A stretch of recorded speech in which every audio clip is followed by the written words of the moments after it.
ক্ষমতায় এসেই চীনা প্রভাবে ভারত বিরোধিতার পথ বেছে নিয়েছিলেন মালদ্বীপের প্রেসিডেন্ট মোহাম্মদ মইজু।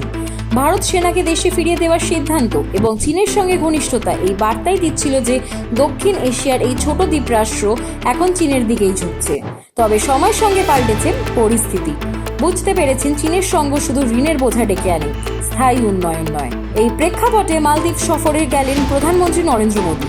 সফরের শুরুতেই এক উষ্ণ মুহূর্তে তাকে বুকে জড়িয়ে ধরেন প্রেসিডেন্ট মইজু।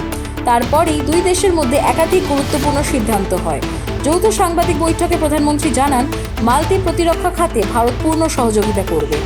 এমনকি ৭২টি সামরিক যান দেওয়ারও ঘোষণা করা হয়। প্রধানমন্ত্রী আরও ঘোষণা করেন, মালদ্বীপের অর্থনৈতিক উন্নয়নে ভারত প্রায় ৪,৮৫০ কোটি টাকার ঋণ দেবে।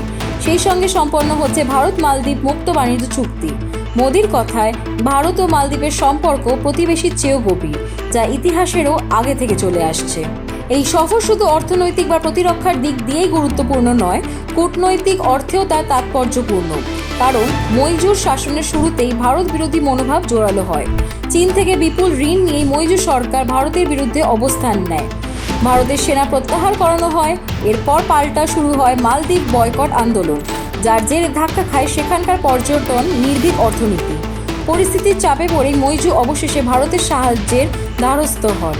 চীনের প্রভাব কাটিয়ে ফের মালদ্বীপের পাশে দাঁড়িয়ে ভারত দেখিয়ে দিল দক্ষিণ এশিয়ার বন্ধুত্ব ও স্থিতিশীলতার অন্যতম স্তম্ভ হিসাবে তার ভূমিকা অটুট। অতীতের মনোবিরোধ ভুলে আবারও বড়দাদার মতোই মালদ্বীপের পাশে দাঁড়িয়েছে ভারত।